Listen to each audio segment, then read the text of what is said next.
Hey, my name is CardinalBlades. We're here going over some simple self-defense.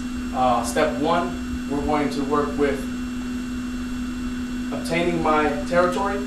I want to reach out straight in front of me, keeping everything in line. This way, it prevents him from being able to strike forward. Also, I can attack the face, attack the eyes, things like that. And it just allows me to establish my, like I said, my territory. If he does try to attack,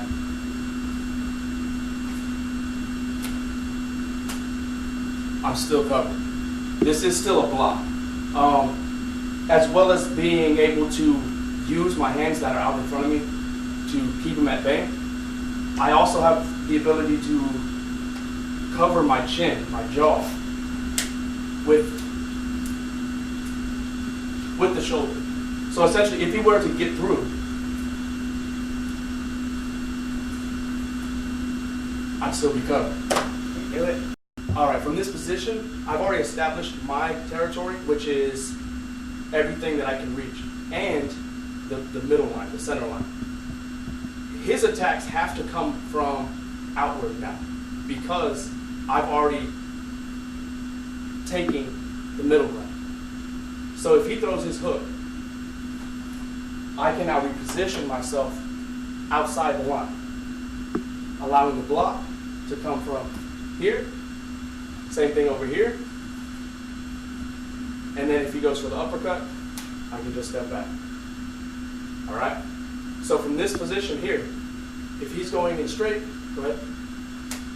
Straight up, hook, hook, uppercut. All right? So going from the hook, bam. Keep it here. Right there. One, bam. Notice I grab his wrist. So every block that's being performed afterwards, you got to make sure that you grab the wrist. So from this point, if he throws that hook again, and I'm able to block, I grab, I strike, I do whatever I have to do, and then I get out. If he throws the lead right here, I have options. Because I've already taken this round, if he throws, he has to go around me, which means he might connect, but he won't get anything vital. So more than likely he'll end up catching me right off the crown. If not, I can deflect it. All right, so the same rules can apply. Really go. I finished chopping my way. All right. So yeah, the same technique can be applied to an attacker with a weapon.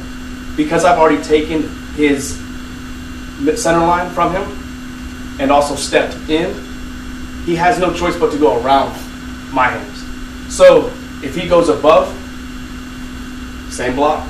If he goes from the side, same block. If he goes for the middle, same block. So as far as him going above, the block is made here. I step in, I'm square. I can grab the wrist now, allow him to keep going, and put pressure on the shoulder so I maintain his balance away from me. Now I have the knife out here, hand on the shoulder, keeping him pressed. It's up to me what I want to do with it now. As far as the strike goes, here I can just take control of the weapon hand and make sure that he doesn't get away with it. As far as him coming from the outside, the block needs to be made. I square right here. I can grab the wrist, as I said before, strike, or just let it pass through. A lot of times you don't want to stop their momentum fully because it'd be a lot of pressure on you. So instead of fighting him here, I'll make a quick adjustment and get out of the way. As far as going down the middle, more than likely, I will have to make some room. So if you go back, I'll have to get out of the way. If not, it's just going to be a little close for me. So I want to make the contact right here, reaching out in front of me. Same thing I can do. Pass it. I can block and reverse it. As long as it's not in my center. See, I'm here. He's there above. He's there out to the side. This is only space I need. So from here, out to the side, strike, whatever I need to do. All right. We can also kind of evolve from that, and if he goes above, I'll step in, block, grab, step out.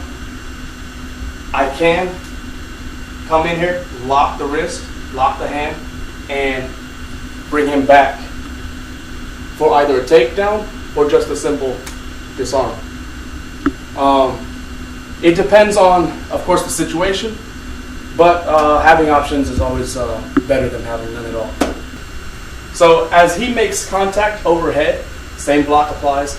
I want to, once again, maintain wrist control. And from this point, I can back leg step out, pressure on the shoulder, high on the wrist. And from here, I can strike, or go in for full arm control. I recommend you always maintain control of the weapon hand. So if he's got control of the weapon over here, I want either the whole arm, or if I go under, bringing my body down on him, keeping that pressure, I would reach down, make sure he drops the weapon, and stand back up in the wrist lock. All right? That's for overhead. As far as the outside attack, here, block still the same, either way, and once again, maintaining control of the wrist. I can now step out and palm strike. I can groin strike, and as he bends from the groin strike down, I can reverse it and either take a knee to make sure the weapon's dealt with, or go for the break. As far as the uppercut goes, if he's coming straight up the middle, once again, I step back, giving myself a little bit more room, make contact with the block as far out as I can, right here. And honestly, knife or no knife, I don't want to deal with this for a long time in my circle. So essentially, I want to step out once again and honestly just kind of clear myself from that path, make contact, step out. Same time, I want to maintain wrist control. So as I step out, he's going bam, here, I can step back in. And I can go over, like I said. Now if I go over, I have an option this time because he's going forward. If I wanted to step back, he's probably going to slam pretty hard. Just from the change of momentum, forward to backwards. As far as going under though, if I make the block here, bam, sidestep, go under, same thing can apply. If I go over, I can honestly just make a wrist lock and fall. We both go down. But I still have control of the hand. If I go under, same thing. I would sidestep for pressure, drop the weapon, come up in the lock. Finish, or get into some other really gruesome stuff. So that was just some simple self-defense techniques, something that can be applied basically anywhere. Be prepared also physically, mentally for anything. Anything can happen in self-defense. Also, I want to thank Sight to Sound for having me on as a guest. I want to thank Mr. Eugene for his instructional assistance. And you can follow me on Twitter at TrueBlades, or through the Sight to Sound on Facebook. My name is CardinalBlades. Peace and power.